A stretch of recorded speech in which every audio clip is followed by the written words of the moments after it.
They say some families are built on foundations of love and legacy, but others are built on bones. Forgotten bones, hidden deep beneath the earth, beneath time, beneath memory itself. In the small town of Fair Hollow, Pennsylvania, there's a house that locals refuse to speak about. Not because it's haunted in the way children whisper about, but because everyone knows the curse that clings to it is real. A curse that's been passed down for more than 100 years. It began, as all tragedies do, with pride. The kind of pride that poisons the soul and blinds the heart. The Whitlock family was once the wealthiest in the county, owners of mills, farmlands, and the lives of the people who worked them. But behind every photograph of their perfect smiles was something festering, a secret so grotesque it rotted through generations until there was nothing left but shame and madness.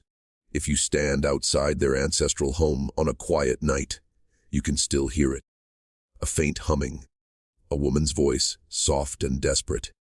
Locals say it's Mary Whitlock, the matriarch who first brought the curse into her bloodline. They say she's still looking for forgiveness that will never come. The story of the Whitlocks is not a ghost story. It's something worse.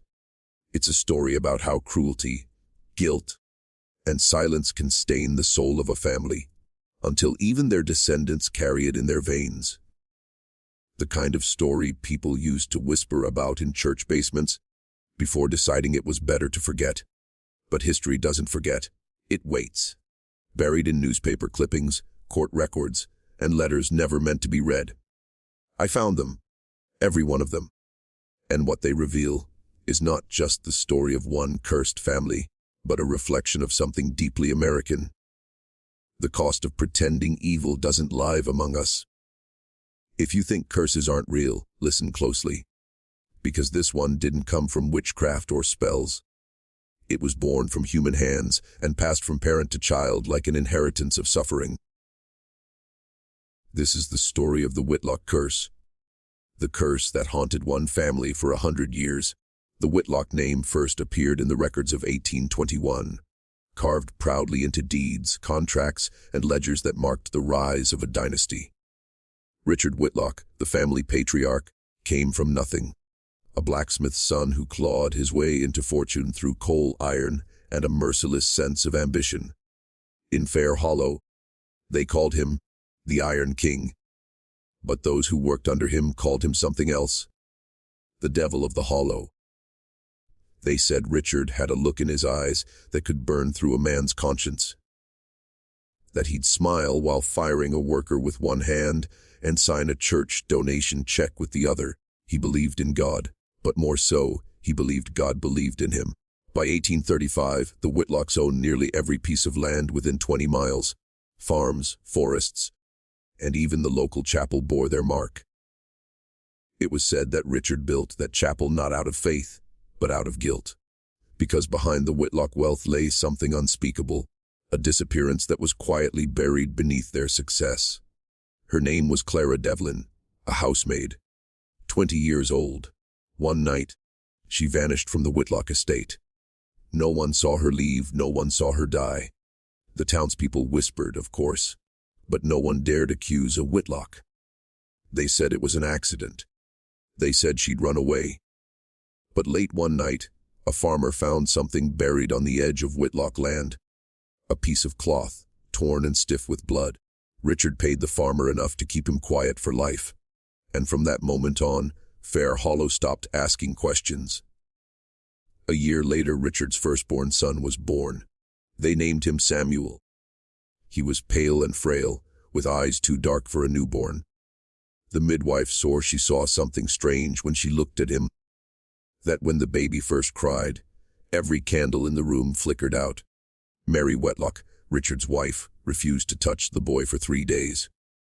When she finally did, she whispered something to him. A prayer, or perhaps a plea. But it was already too late, because that night, the housekeeper claimed to hear a woman's voice singing outside the nursery window. A lullaby. The same song Clara Devlin was known to hum while she worked. And from that night on, nothing inside the Whitlock home was ever the same again. As Samuel grew, The house began to change with him. Servants came and went, but none stayed long. They complained of whispers in the hallways, of footsteps pacing outside their doors when everyone was asleep. Some claimed to see a woman in a gray dress standing at the foot of Samuel's bed.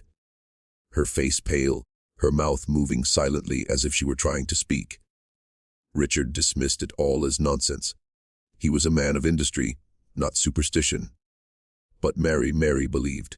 She'd wake in the night, trembling, insisting that the house was breathing, that the walls themselves were holding in something unspeakable. She tried to take Samuel away once, fled to her sister's home in the next county. Richard had her brought back within 2 days. From that point on, Mary rarely spoke. She stopped going to church. She stopped eating with the family.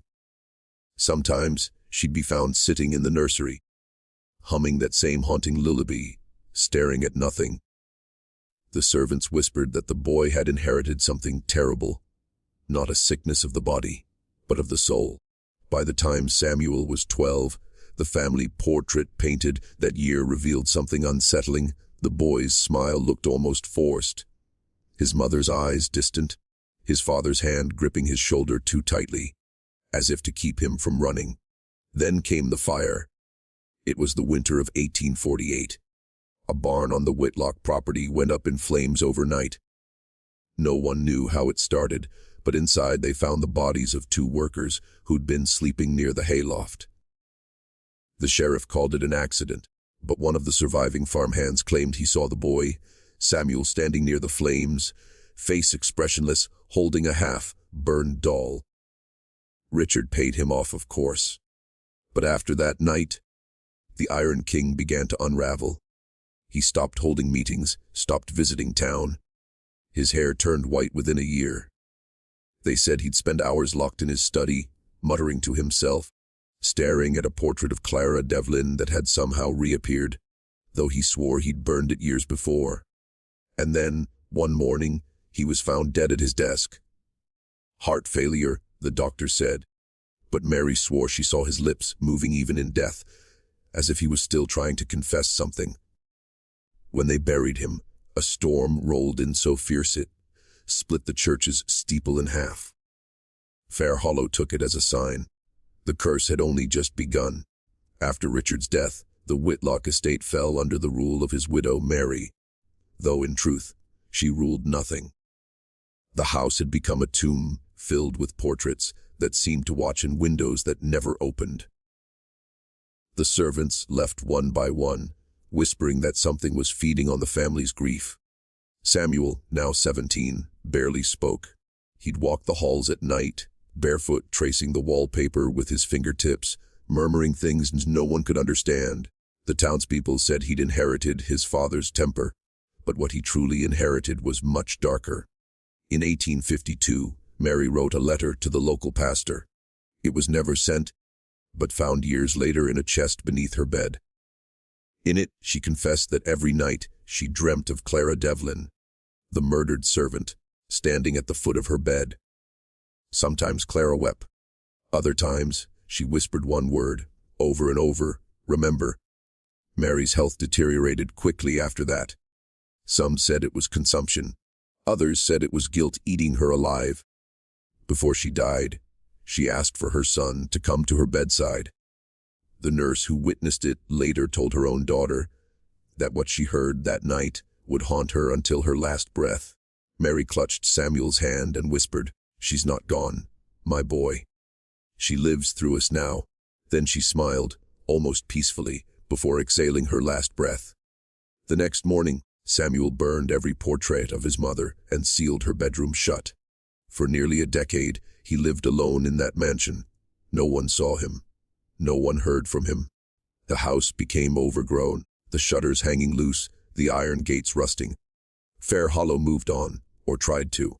But in 1863, during the height of the Civil War, the town began to notice something strange. Young women started disappearing again. Farm girls, housemaids, one by one. Always the same pattern, gone without a trace. No forced entry, no struggle. Just vanished. When a deputy finally got a warrant to search the Whitlock property, he found what remained of the family's legacy: journals, bones, and something far worse. In the cellar, beneath the stone floor, were graves, small, unmarked, perfectly aligned.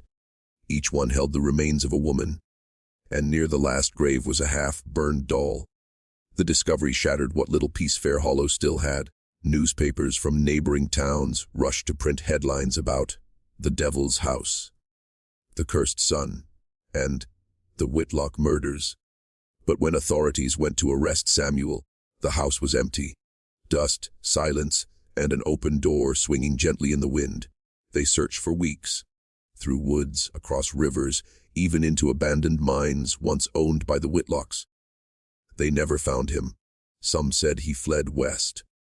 Others swore they saw him in town weeks later, standing in the shadows near the church, watching the townsfolk in silence before vanishing into the fog.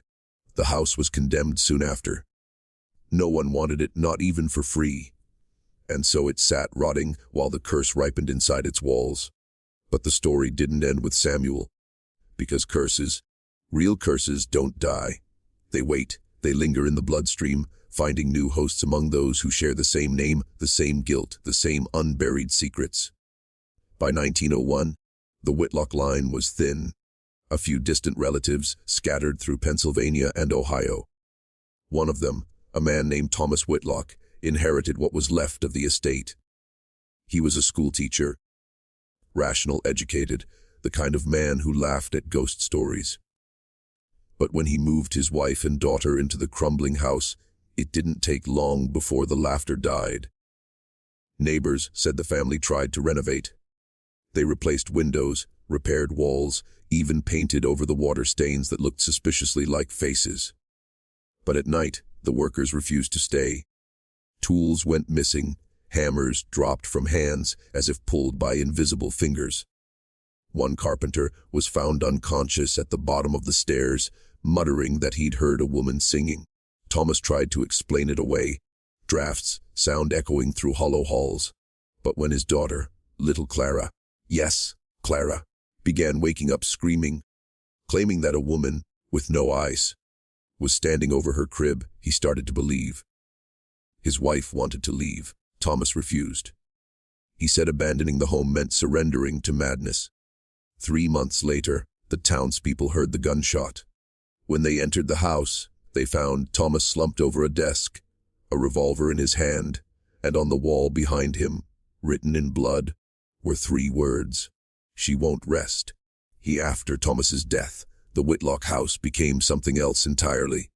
Not a home, not even a ruin, but a scar carved into the land. The townspeople began avoiding that entire stretch of road.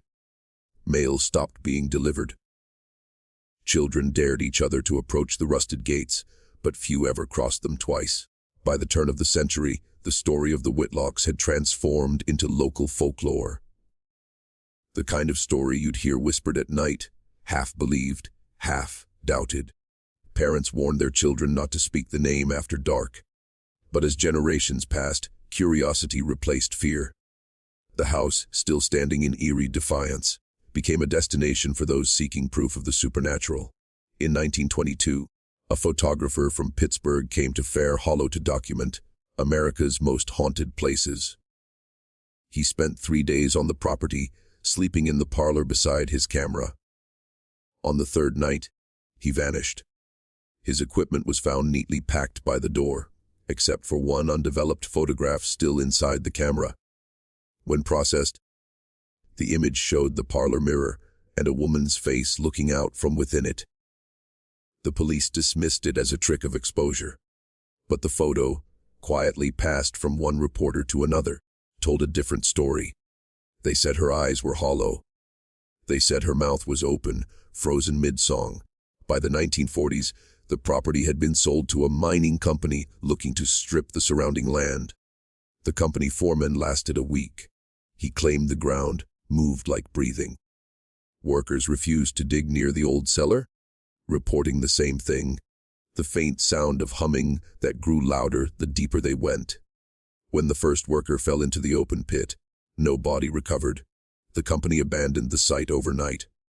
Fair Hollow began to decay soon after. The mines closed. The population dwindled. By the 1960s, the Whitlock house was one of the only structures left standing, its roof sagging, ivy choking the windows.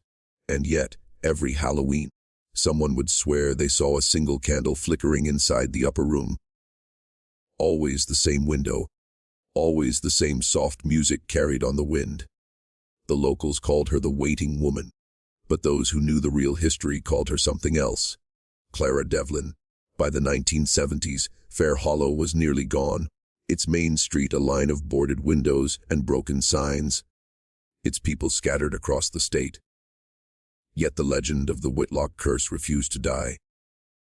Journalists, ghost hunters, and college students obsessed with the occult began to flock to the ruins, each convinced they'd be the one to uncover the truth.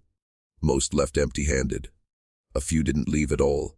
In 1973, a group of 3 anthropology students from the University of Pittsburgh arrived to conduct what they called a folkloric investigation. They brought recording equipment, notebooks, and the arrogance of youth. They camped in the front yard of the Whitlock house, laughing, drinking, calling out into the night, "Show yourself, Clara!" Their tapes were later found in the woods, half buried and water-damaged. Only one of them was playable. The recording began with static, then laughter. A man's voice says, "Do you hear that?" Followed by a long pause. Then, faintly, the sound of humming. A woman's voice, delicate, melodic, growing clearer. The tape ends abruptly with the sound of screaming and the microphone hitting the ground. No one ever found the students. Their car remained parked by the roadside for weeks, doors locked, keys inside. The story made local news. Reporters descended on Fair Hollow once again, and with them came a man claiming to be a descendant of the Whitlock family. Edward Whitlock, a retired railroad worker from Ohio. He told the papers he didn't believe in curses, but he wanted to see the house where his ancestors had lost themselves. Edward stayed one night. Neighbors said they saw him enter the property at dusk, carrying only a lantern. By morning, he hadn't returned. Police found the lantern shattered in the foyer, glass scattered across the floor. Upstairs, on the wall above the old nursery, someone had scratched words into the plaster with what looked like fingernails. "It's not over." Edward's body was found 3 days later in the nearby woods. His face pale, his hands covered in soil, his mouth filled with ash. The coroner said it was a heart attack, but the deputy who found him swore that, as he turned Edward over, he heard a faint sound behind him, a woman's voice, humming.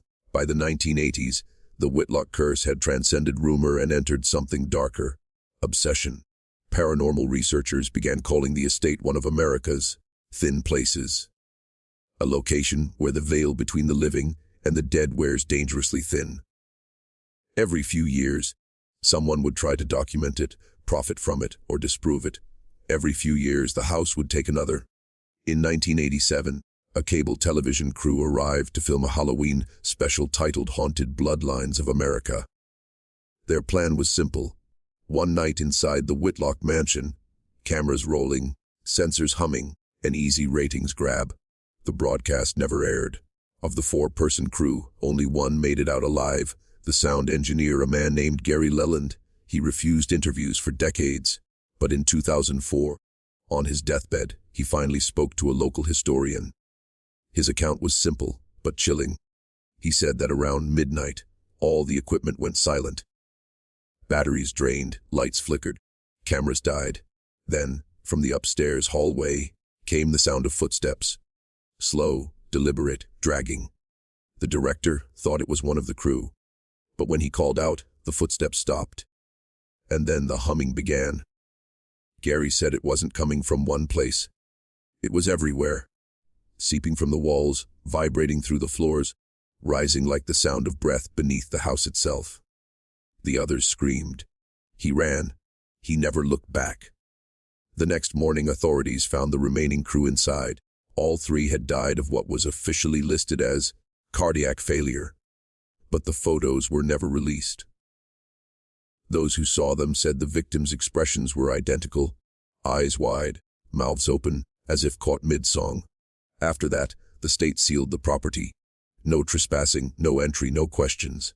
For 2 decades, the Whitlock name vanished again into silence. But in 2009, a team of historians uncovered something unexpected. A box of documents stored deep in the county archives. Letters, journals, receipts, all belonging to the Whitlocks. Among them was one final note, written in 1863, the year Samuel disappeared. It was unsigned, written in a shaky hand. She won't stop until the truth is spoken. The sin was not hers, it was ours. For the first time, the shape of the curse began to change. It wasn't about vengeance anymore. It was about guilt, festering, generational, inherited like blood. The box of letters revealed something no one had dared to believe. Buried beneath the century of hauntings, deaths, and whispers was a truth far more human and far more horrifying. Clara Devlin, the maid whose disappearance began the curse, had not been murdered by Richard Whitlock in a moment of passion or cruelty. She had been punished. One of the letters, written by the Whitlock family lawyer, detailed a quiet scandal, one meant to be erased. It spoke of a child born in secret. Clara's child. Richard's child, conceived not through violence, but through a love affair that, if exposed, would have destroyed the Whitlock name. When Mary Whitlock discovered the truth, she made sure the child would never see daylight. The letter didn't say what she did. Only that the matter was handled. The curse wasn't born from murder. It was born from betrayal. A mother's vengeance against the woman who had taken her husband's heart and her unborn child's life. That revelation changed everything. The Whitlock haunting wasn't Clara's rage at injustice. It was the echo of that buried child, a voice crying out through generations for acknowledgement.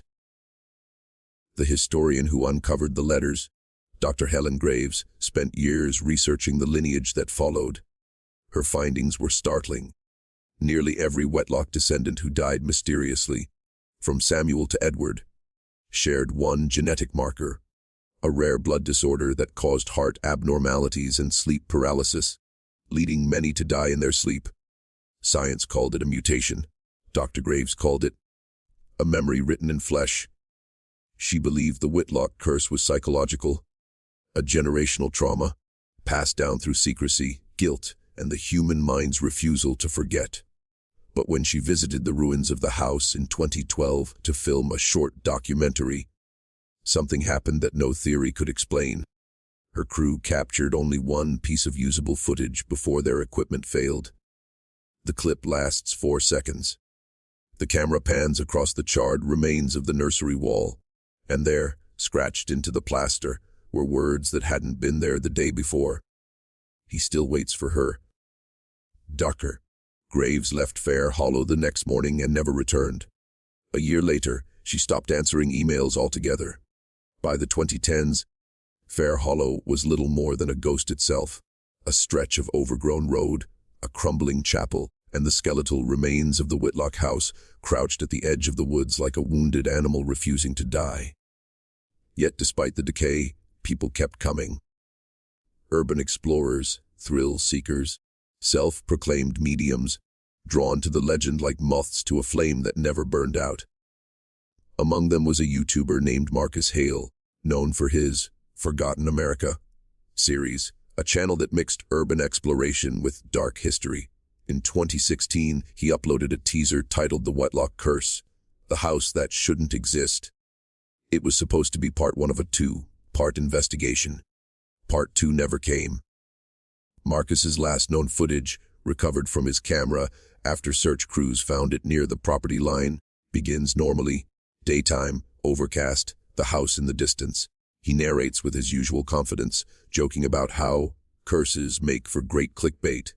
But as dusk falls, his tone shifts. At one point, the camera shakes violently, and Marcus whispers, "Do you hear that?" Then comes a faint, rhythmic humming.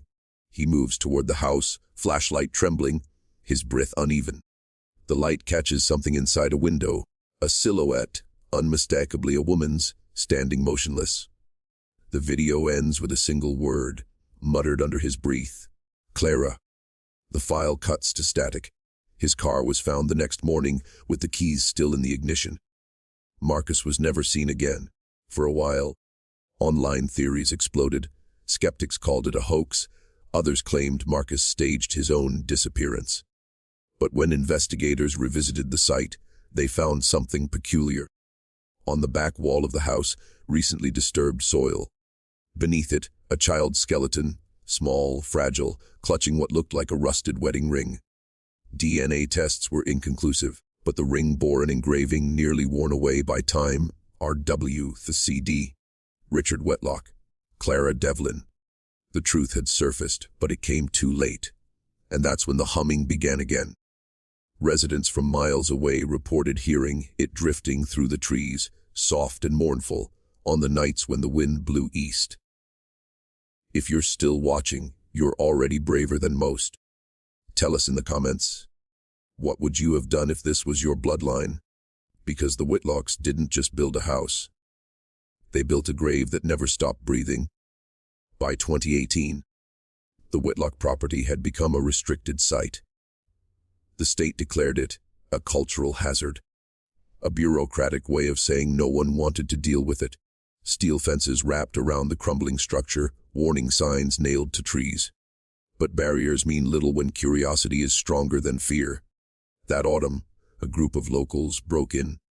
Teenagers, all from nearby towns, chasing the thrill of the forbidden.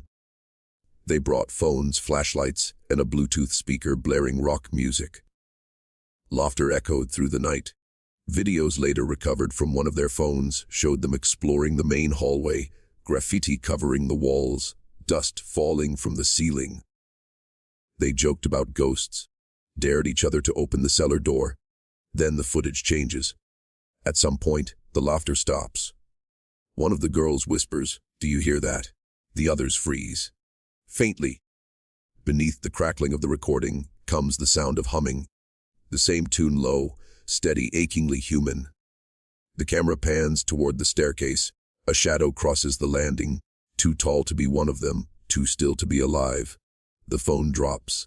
The screen turns black, and all that remains is the sound, humming, footsteps, then silence. When police found the group the next morning, all four were alive, but none could speak. Their throats were uninjured, but they made no sound, only stared blankly when questioned. One girl wrote a single word on a piece of paper before being taken to the hospital. "Remember." After that, the state sealed the house permanently. But still, the humming continued. Not every night, but only when someone dared to speak the Whitlock name aloud near the property. Locals say the curse isn't bound to the house anymore. It's free, following the bloodline wherever it leads. And lead it does. Because according to census records, a handful of Whitlock descendants still exist, living quietly under different names, scattered across America. One of them, an elderly woman in Kentucky, reportedly told her grandson that she sometimes wakes to the sound of someone singing by her window, a lullaby she's never heard before yet somehow remembers. She said the voice sounds sad. Not angry, not vengeful, just waiting for what no one knows. But maybe after all this time, the curse isn't about punishment anymore. Maybe it's about being heard. When you look at the Whitlock story, the bones, the blood, the whispers, you start to see a pattern that runs deeper than any haunting. What if the curse was never about the supernatural? What if it was simply the weight of silence, passed from one generation to the next, until it began to rot the living from the inside? Every secret the Whitlocks buried became a kind of inheritance. Each denial, each lie, each unspoken sin carved a scar into their lineage. And like all scars, it remembered the wound. Maybe that's why people still hear Clara's voice. Maybe she's not a ghost at all. Maybe she's memory itself, echoing through the family that tried to erase her, through the land that tried to forget her. In 2021, a journalist named Lauren Pike visited the ruins for a podcast episode titled Inheritance of Ash. She didn't go inside. She stood at the gate, recorder in hand, and told the story you're hearing now. When she finished, she whispered a single question into the night.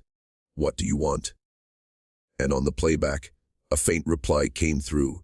Not words. Not a growl, not static. Just humming. When the episode aired, something strange happened. Hundreds of listeners wrote in claiming they'd heard the same sound in their homes, faintly, while listening alone. Some said it came from another room. Others said it came from inside their headphones. Lauren never made another episode. Her co-host said she started waking in the night, insisting there was a woman standing by her window, humming that same lullaby. By then, the Whitlock house had finally collapsed. A storm took it down in the spring of 2022. But even now, hikers who pass near the site say they sometimes smell smoke or see the shape of a woman at the tree line, her head bowed as if listening. Maybe she's listening for someone to finally speak the truth. Maybe the curse ends when someone does. Or maybe it's never meant to end. Because curses don't die when the guilty do. They live on in the stories we tell. And you're part of it now. Because by hearing this, by remembering, you've kept the Whitlock name alive.